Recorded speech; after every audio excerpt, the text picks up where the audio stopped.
Well, here we go again. Hey everybody, it's your quick step for this week. I'm Tristan, and we're going to talk about Erdogan today. This is the first quick step video that I have done since I started taking suggestions from the subreddit. Which, by the way, if you want to vote on what I talk about in the quick step videos in the future, you can go to reddit.com/r/stepback. The polls are basically open from the time this video comes out until Friday morning. Anyways, this suggestion comes from TriggerHappy360, and we're going to talk about Recep Tayyip Erdoğan, the current president of Turkey. Now, this is one thing I probably haven't said too much on Step Back, and definitely something that only a few of my friends have probably had to come out of me, but I am a pretty big fan of, like, if I were to choose a historical empire that I think is really interesting, besides the Aztecs, I would probably say that the Ottomans and modern day Turkey I find extremely interesting. I've often wanted to do a brief history of Turkey as a video. It's definitely on my list. Anyways, we need to talk a little bit about Turkish history before we can talk about Erdogan.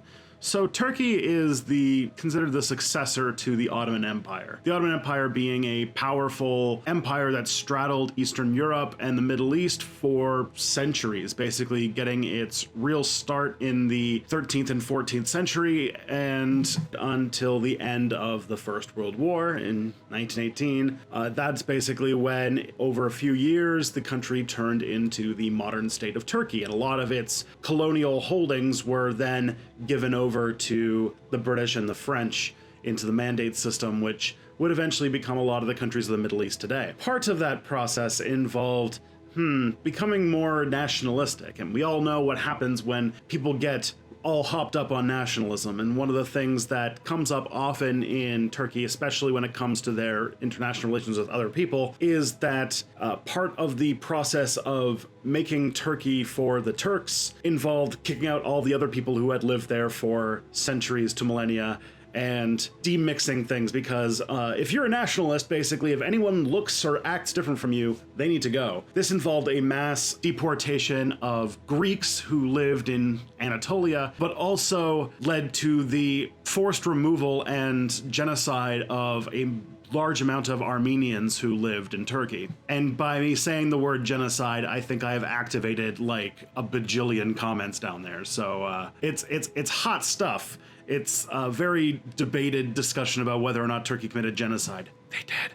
But I remember when I was in New York City researching for my master's degree that was about 9/11's memorial site, that all of Times Square had been taken up by pro-Armenian genocide and anti-Armenian genocide posters, and there was all sorts of crazy stuff going down. So it's still very hot. Either way, the first leader of Turkey was a man that has gone by the nickname Ataturk, or Father of the Turks. His vision for what Turkey would look like was a country that was fiercely secular and de-religified a lot of the ways that the Ottoman royal family ran things. And on top of that, there's been this tradition in Turkish history that has moved across other parts of the Middle East. You saw it in Egypt not too long ago, where the military had been fairly independent and given the sort of unofficial task of being the upholders of secularism in Turkey.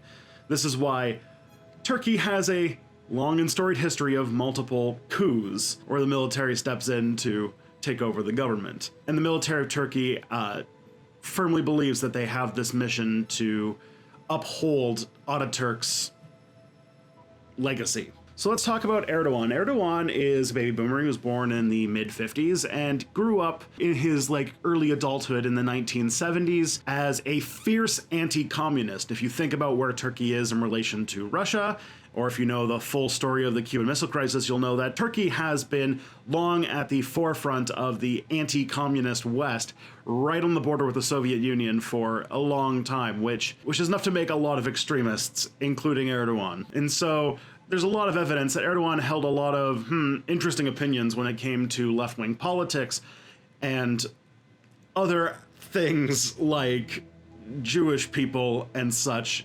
He actually starred in a play when he was young that was a fiercely anti-communist, anti-Freemason, and anti-Semitic, and there's been a lot of accusations over his career that he holds anti-Semitic views. He then got involved with an Islamist political party called the Islamist Welfare Party, and I do think that I should talk about Islamism because That is one of the political ideologies that has the most amount of misinformation spread about it, and also has the most amount of definitions. It's very easy to get confused over what Islamism is, but if you want that, you know, there's a Reddit thread coming up. You can post it and thumb it up and all that kind of stuff. It was a big subject when I took a religion and politics master's level seminar in my first year at grad school. Either way, there was a coup in 1980, and he was part of that Islamist movement, and after which he was made the mayor of Istanbul.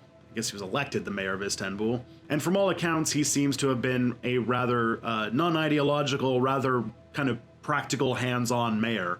Doing a lot of things to make the trains run on time and make the smog levels go down and things like that. But then, after a recorrection that happened, he then spent 4 months in prison under the crime of threatening to ruin the secularism of Turkey. They take secularism very seriously there, or at least they did. So his next action was to make the political party that he's currently the leader of, the AKP, which is a conservative political party that in many ways acts as the opposite of what Ataturk's concept of Turkey was supposed to be like. It's religious instead of secular. It is very much based on trying to romanticize and idealize a past glory of the Ottoman Empire and use sort of Ottoman traditions and Ottoman nostalgia in order to sell itself. So if you could sum up the AKP in two things, it's that it's Ottoman nostalgia and an Islamic identity, which are two things that Turkey in its very early history was set up to be the diametric opposite of. So from 2003 to 2014, Erdogan was the prime minister of Turkey. Turkey's one of those countries that has a prime minister and a president. I believe until 2017, when they changed it, the president of Turkey was appointed by the prime ministers. The prime minister had like all power at home, and the president's like the figurehead and the person who goes out in the world and does the foreign policy stuff.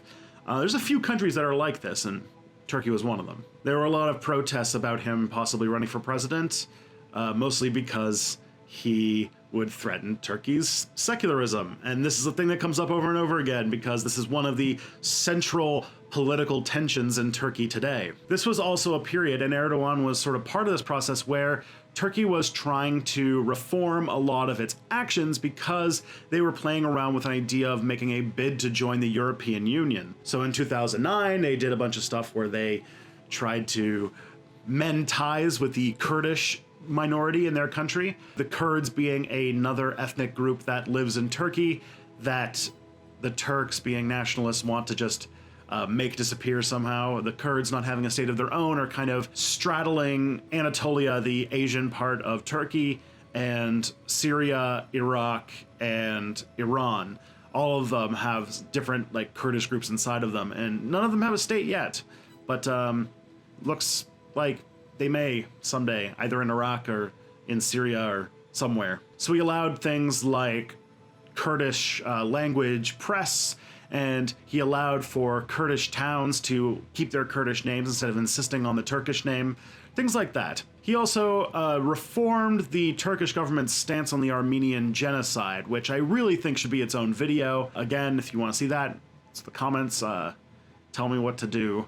I live for you. Erdogan himself, because of massive support for denying the Armenian genocide in Turkey, but massive condemnation, especially in Europe, against Turkey for the Armenian genocide, resulted in Erdogan trying to take a middle ground where he would apologize and show regret for the violence taken against the Kurds in Turkey around the period of the Armenian genocide, but he would just not say the word genocide. But his attempts to do all these things started to break down when it became apparent that Turkey joining the European Union was not a thing that was going to happen. There was a massive backsliding for the rights of Kurds, for freedom of speech, freedom of the press, those kinds of things. The government of Turkey became more openly anti-LGBT, and he started to push that Islamist identity and try to attack some of the more secular aspects of Turkey, such as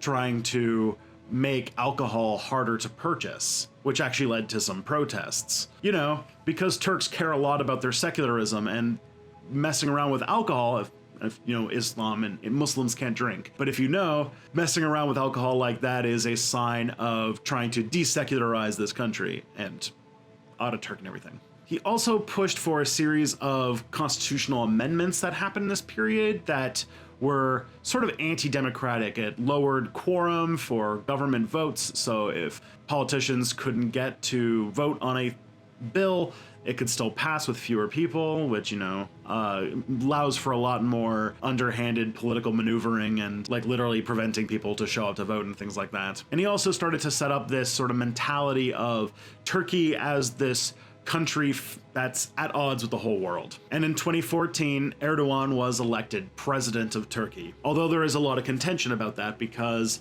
there's been some evidence such as the impounding of a car filled with ballots that had Erdogan's party stamp already on them, to show that there's probably good evidence that the election was swayed due to massive election fraud. But yes, he's been president since 2014 and he's done a few actions such as building himself a nice swanky presidential palace and dealing with the war against ISIS, where he nominally said that he would help US against ISIS, would openly say it, but then once the US started to push back ISIS, it turned out that the Turkish government was at least in contact with ISIS, but there are accusations that go as far as saying that Turkey was supporting ISIS in order to take out the leadership of Syria because Bashar al-Assad's a Shia Muslim and is under the influence of Iran rather than Saudi Arabia. There's a whole Cold War going on in the Middle East, you see. And use the chaos of the Syrian civil war in order to go into regions like Iraq and Syria to attack Kurds there in order to destroy support for Kurdish resistance in his own country. So yeah, the whole trying to mend fences with the Kurds definitely didn't work for very long. And now you may remember that in July of 2016, there was an attempted coup on the government, although it didn't last long and people were kind of skeptical about it because nobody in the government was arrested or in any way injured.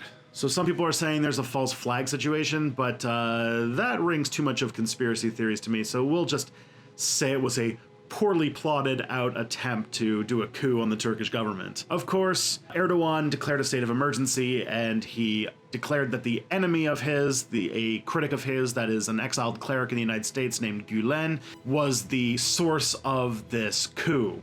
He demanded the United States extradite Gülen, but they didn't, and there has been a breakdown in Turkish-American relations ever since. And that deteriorating relationship has spread to much of the world. A lot of Turkey's relationship with the West, especially with the European Union and with America, have gone south as of late. So during the state of emergency after the coup, Erdogan has used the situation to arrest or fire a lot of his critics and detractors around the country, including many prominent academics who criticized Erdogan, especially for a lot of his authoritarian tactics, which many are starting to notice as an abuse of power in order to consolidate his ability, turning Turkey more effectively into a single-party dictatorship. And on top of that, with the deteriorating relationships with the European Union and the United States, Erdogan has reached out to Russia, has reached out to Saudi Arabia, and reached out to Pakistan as possible new allies. And this is the new coalition that he's attempting to build. Being a strongman dictator, he will fit in very well with Vladimir Putin, who's nearby and seems to have a similar approach to how freedom should look. And of course, Saudi Arabia being the Sunni power in the Middle East and another funder of terrorism all around the world. But it seems like Turkey has, or at least Erdogan's Turkey has a history of giving money and support to Al-Qaeda affiliated groups, which Saudi Arabia, they will fit together just fine. And that state of emergency declared in 2016 is still not over. A lot of the world is being like, hey, Erdogan, when you gonna end that state of emergency, bud? And so many are calling this basically a purge of Erdogan's political enemies. And the Erdogan government has also come under fire for enforcing a lot of very strange anti-free speech laws, including, I think maybe you guys might remember, a political Facebook person who did a picture of Erdogan making faces that showed that he looks a lot like Gollum, and they attempted to arrest him for this crime of saying the president looks like Gollum. He's a very thin-skinned man. I don't know how so many dictators come to power with thin-skinned situation. And Turkey has been downgraded to a semi-democracy rather than a democracy as it used to be. And lastly, last year in 2017, he proposed another constitutional amendment to a referendum which just narrowly passed, which would put Turkey towards the path towards becoming more of an executive presidency rather than a sort of less important presidency. So this means that he wants Turkey to actually work more like the United States, where the president has way more broad and authoritative power than, say, than a country that puts more emphasis on a prime minister. And so, yeah, that's where Turkey is right now. It's a country that has, it's at a decision point. It's fighting for modernity versus traditionalism. It's trying to figure out what its identity is going to be in the future. It's at the fulcrum of shifting power relations in the world between alliances of powerful political players in the oncoming multipolar world as the age of America Totalis is kind of coming to an end. Turkey's got a lot to think through, and I hope the Turks come out all right, however that is for them. On Thursday, I have possibly the longest step back video in the channel's history coming up, so be excited for that. Besides that, if you like these videos and you want to contribute with a little bit of cash, but you aren't totally on board for pledging for a monthly donation via Patreon, I get you. If you just want to give me $1 or $2 to say, hey, good job on that one video, I totally get it. If you go to paypal.me/stepbackhistory, you can do that. And really, every little bit helps. I'm trying to build this into something that I can give more and more of my time to, as if I could fit more time into it. But I'd really like to keep this sustainable and keep it going. And anything that you can do helps, even a little bit. All right, folks, have a good week. And see you next time for more Step Back.